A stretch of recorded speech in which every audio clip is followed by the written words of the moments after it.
Captain Starlog, September 15th, 2017. Welcome back, guys. I'm Captain Foley, as always, and you guys are you, as always, and I am back again with another Captain's Log. I was going to do something really grandiose for this Captain's Log. That was the original plan when I filmed the last one, but for some reason, the week really caught up with me. It is now Wednesday, and I know I've got stuff to do later today. I've also got a few things to do tomorrow, so I don't know if I'd be able to film tomorrow and edit in time for Friday. So I'm going to give this quick update, Captain's Log. Nothing really fantastic or fantastical or awesome, but just thought I'd touch base with you guys. So me and Samuel have done our first Orville review for the first episode, Old Wounds. We've done a spoiler one and a non-spoiler review. Hopefully you guys have checked those out. If you haven't, please do so. We're gonna have our own playlist on the Orville reviews, and then Discovery is coming up really quick, so looking forward to Discovery in just over a week, so that's awesome. So yeah, what are your thoughts on the Orville? Did you enjoy it? Did you not enjoy it? I thought it was a nice mix of sci-fi and humor, and I love Seth MacFarlane. I love all his work and his humor. So, and I love sci-fi and Star Trek, obviously, and Galaxy Quest, and it really hit home with me. I liked it. I thought it was a nice mixture of jokes and comedy, or jokes and drama. But I mean, a lot of people disagree with that. There's a lot of negative reviews out there. You know, is it trying to be a drama? I don't think so. I really don't. Yeah. Apparently, Seth MacFarlane said it was a dramedy. Now, on par with like MASH, I don't think that's really the case. MASH is very serious in some spots, and I don't want this show to do that. I don't want to take itself too seriously, because that would just ruin it. I do like the everyday banter back and forth with the crew, the way they talk to each other, because I think that's how people would talk in real life situations like that. As soon as the captain left the bridge, you know, you'd turn to the other guy working the helm and be like, did you see that? Did you honestly see that dog licking its balls? You know, while the captain's not on the bridge, those are the things you would say to each other. Even in Star Trek time, which is only like 200 years in the future, we haven't evolved that much that we don't have a sense of humor, and we just sit quietly stone-faced at our consoles the whole time. No, I really like his approach to Seth MacFarlane's approach to that kind of everyday banter. But anyway, guys, I got a few new toys in the mail that I'd ordered quite a while ago, and I want to share them with you guys because there's some fantastic stuff, as always. One of the things that surprised me was sent by a gentleman out of the UK, whose name is Rhys, R-H-Y-S, Rhys. Hi, Stuart. From one Londoner to another, he's in London, England. Please enjoy these... Please enjoy these figures. Keep up the cool work. So he sent both me and Samuel a set of these little Lego figures of us. Now, Samuel looks pretty much spot on. You know, I think he's got the right uniform and everything. Me, I don't have a Trekyards badge there. I should have a Trekyards logo, which is fine. The Delta, but he's got me with red hair. I don't have the red hair. And he's also got the full goatee, which I couldn't grow to save my life because I just grow patchy hair all over my face. It took me like in my 30s to actually grow this, so I'm facial hair deficient, I guess. But anyway, so these are some pretty fantastic little Lego Commander Cockings and Captain Foley pieces. So thank you, Rhys. Awesome job. Gotta see if I can get one custom made though, with like a little Trekyards Delta there instead. And oh, I don't have glasses either. And yes, my character does have glasses, even in universe, because I'm allergic to Retinax 5. I'm like deathly allergic, I guess. But I mean, in universe, I can imagine my glasses having built-in like displays and stuff, like Google Glass, only not as ridiculous looking. So that was one of the things that came. Now another thing that came, which is absolutely amazing and cool, is the Sphero R2-D2. I did an unboxing video of this little guy. He is super, super, super fun. This is the toy. This is the R2-D2 toy I wanted when I was a kid, but they never had. Fantastic. I want to do a full review on it because now that I've played with it, it is fun. It does everything that R2-D2 should do. now, having said that, some of the panels don't open, you know, no little arms shoot out or anything. That'd be cool if they could do that eventually. But as of now, this is the best R2-D2 toy on the market, in my opinion, and it's a good price point. It's $179, which might be expensive for some people. It is quite pricey, but at the same time, it's good. It is in scale with the BB-8, and they do interact with each other, which is fun. But no, it's perfect toy. The proportions are correct, the legs are right. I think the feet are a little big, but that's okay. I don't have a problem with that. The dome has the right amount of shine, with not being too shiny, but not being just a regular gray like a lot of them are. Like this one here, for example. You know, just a regular gray. This, I think, shines better. So, yeah, all the other ones I have are just like a gray color. This one has a nice reflectiveness to it, but not too reflective, not too shiny and new, which is nice. The lights are fantastic on this thing. The third leg pops down, it does a whole bunch of little tricks and things. Like I said, I'm going to cover all that in the review of this that I eventually do. But Sphero did a fantastic job on this. So I love it. It makes proper sounds. He can be driving along and you know, it's really cute. One of the things that really impressed me is it has actual treads with gears. Now the middle leg is just a flat surface, which is fine, because it's just basically to stabilize it. But it has gears. Every other R2-D2 I've ever had has, and keep in mind, I have every remote controlled R2-D2 they've ever released, from the first one, which is over on the other shelf over there, to the one quite a few years later that had a cord attached to it, which was really stupid. To this one, this is the this one, the leg kind of goes up a little bit, but you can see here the arms are way too thick on this for the size, I think. But this one has, and all of them have wheels or little balls. Now the balls here, I kind of like that on the front leg, but every R2-D2 I've had has wheels. Which is kind of a shame, because as a kid, I always pictured R2-D2 as having treads, and maybe the odd wheel that maybe popped down occasionally should he need it to kind of help with some terrain. But I always pictured treads because they were much more versatile for different landscapes and stuff. Now, having shown you that one, now you got to do it. Of course, you'll also seen the bigger one too, the interactive R2-D2. Again, very cool. Big round roller ball, and then wheels. This one only stays in the 3-leg configuration. It's got a lot of, here again, it's got the gray dome, just regular gray. It's got a lot of little holes for sensors and stuff, which kind of ruin the look a little bit. And then there's this guy here. This is the big interactive one. My other remote control that's attached to the cord is actually in storage right now in one of my bins full of, got like a bunch of bins under the stairs, so I don't have room to display it, of all my Star Wars stuff. It's in there. But my R2-D2, my original one, from like, I don't know what year it was, early 80s maybe, which I got up there. I'm going to go grab for you. Hold on. Okay, so here's the original one. You guys might remember this one. It's got a red light. The sensors, this is in a totally wrong position. It's supposed to be at the back, but it's there on this one. Fixed leg, wheels. This is the one where it would drive forward, and then there was 2 settings on the remote, forward and head. You would turn the head, and then it would look that way. Then you'd hit the button to move, and it would turn. Then you'd straighten the head, and then you'd go forward. So on-off switch at the back.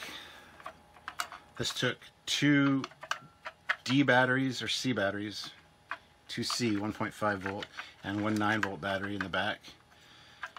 Got a little bit of corrosion here, but this I had as a kid, so it's very yellowed and, you know, aged. But I love R2-D2. I've always have, and this is by far the best R2-D2 remote control or interactive toy they've ever produced. It's got a little USB jack in the back there to plug it in and charge it. That's all. That's it. There's no buttons on it, nothing else. And it glows orange when it's charging around it, and then when it's done, it glows green. So fantastic design.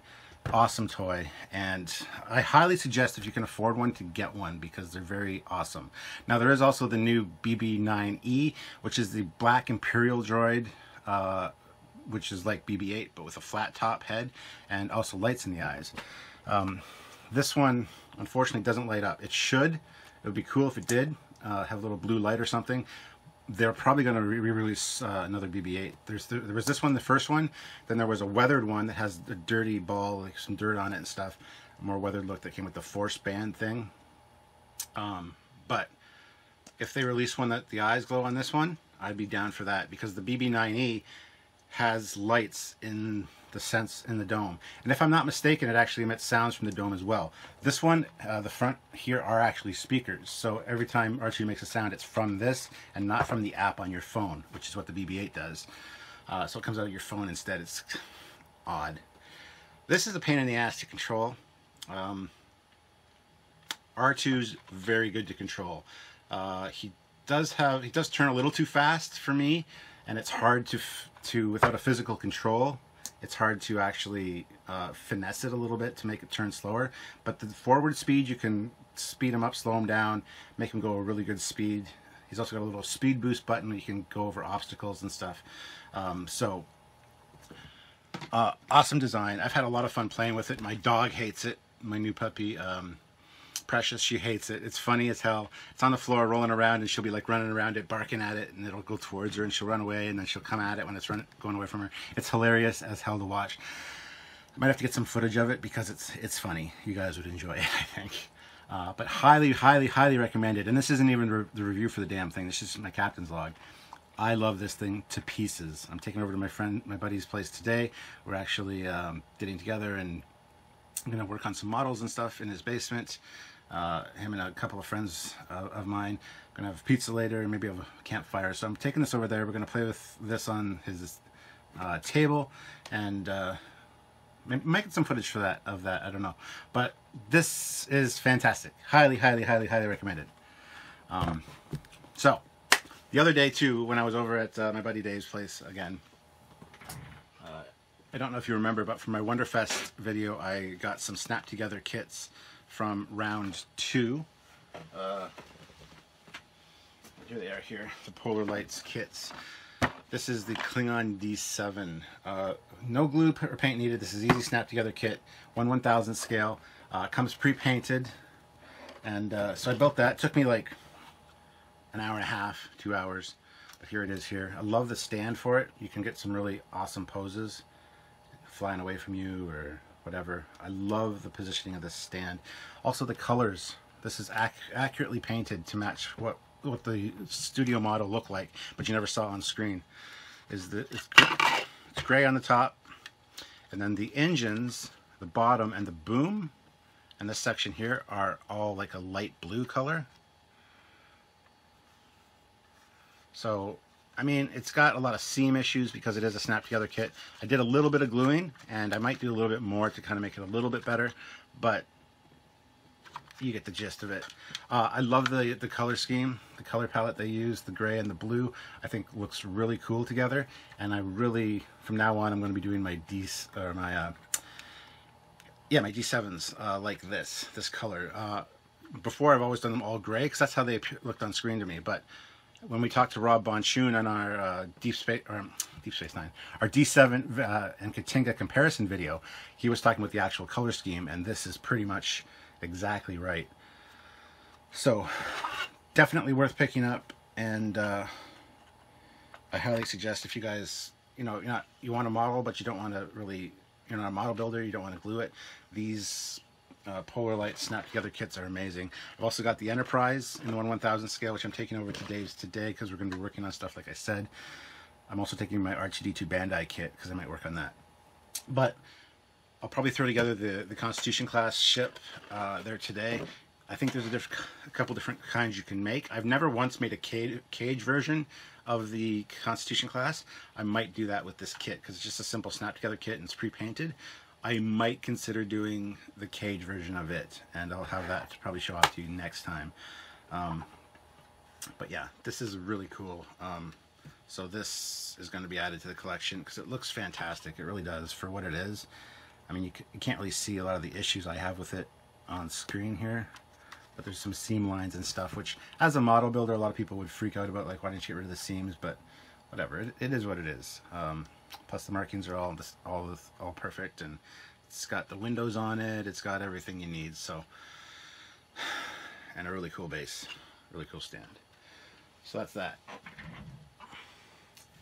And lastly, because I don't want to make this a long captain's log, because like I said, I gotta go do stuff this afternoon, go over to Dave's and hang out, which I might include footage of that on here. I don't know, we will see how it goes. But I ordered something else and I got a fantastic deal on it, and I gotta show you. It came yesterday right after R2-D2 came. So this item was regularly about $250. I saw it at Trekyards. One of the dealers had it for $250 US. I was like, this is a little too much for me. I can't afford it. Literally four days after I saw it at Trekyards, I was still at the cottage. I got a message from a friend of mine, Greg McFarlane, in the States. He sent me the link to it, of this going on sale on Amazon Prime, which I'm a member of Amazon Prime, for $97. So from $250 to $97, like a special offer for a week only kind of thing, or whatever. I was strapped for cash because we were on vacation, but I thought, what the hell, I'm going to order it, put it on my credit card. For that price, it's worth it. It came, and it exceeds my expectations. This is it. The Mega Bloks Enterprise.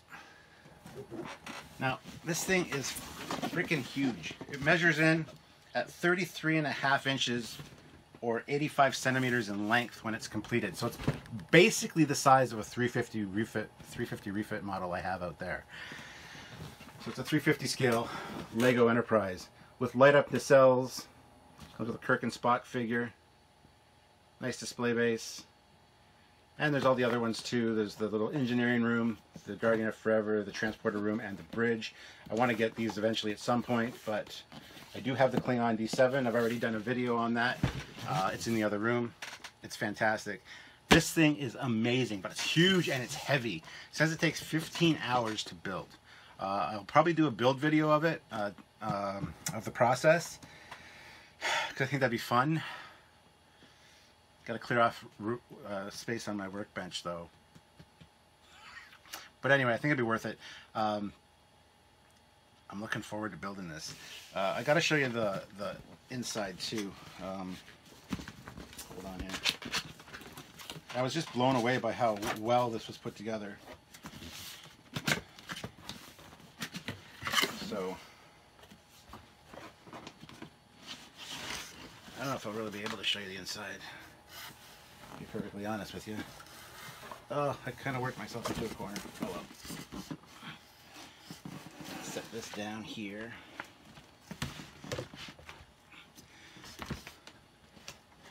Alright. Hi!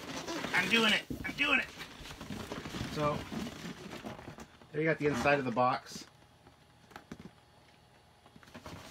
And then the instruction booklet goes right there. There's a schematic of it. So there's the box. The other thing I wanted to show you just fell on the floor. But here it is. Here's the instruction booklet. Oh, for fuck. There we go. There we go. Enterprise. And again, this is done top-notch quality all around.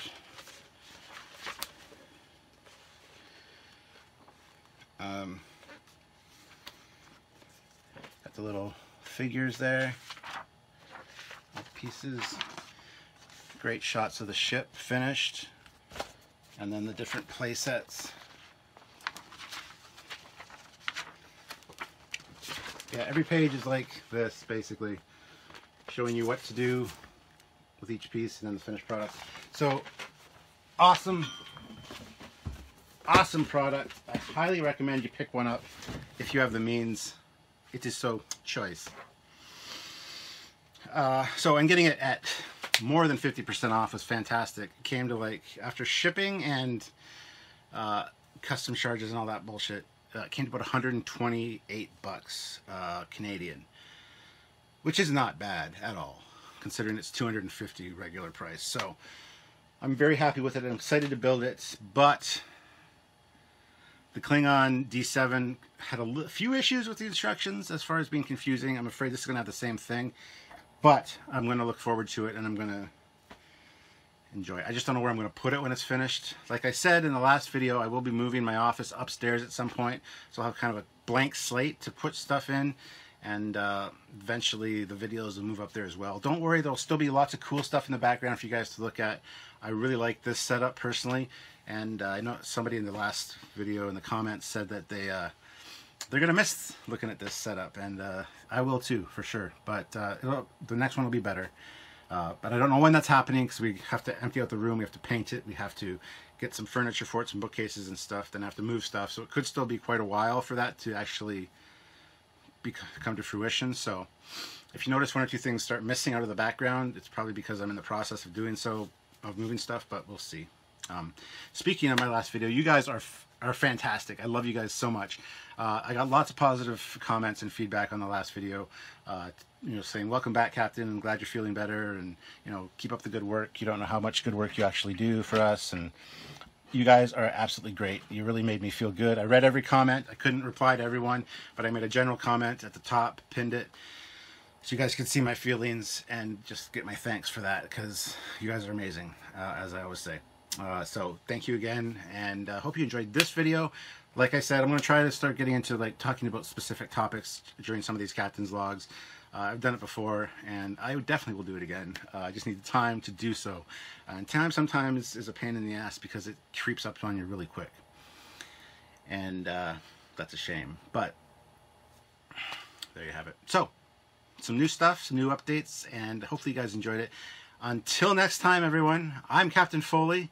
I love you all, and I will see you guys in the future. Don't forget to subscribe and check out other videos as well. Until then, live long and prosper, guys. Bye.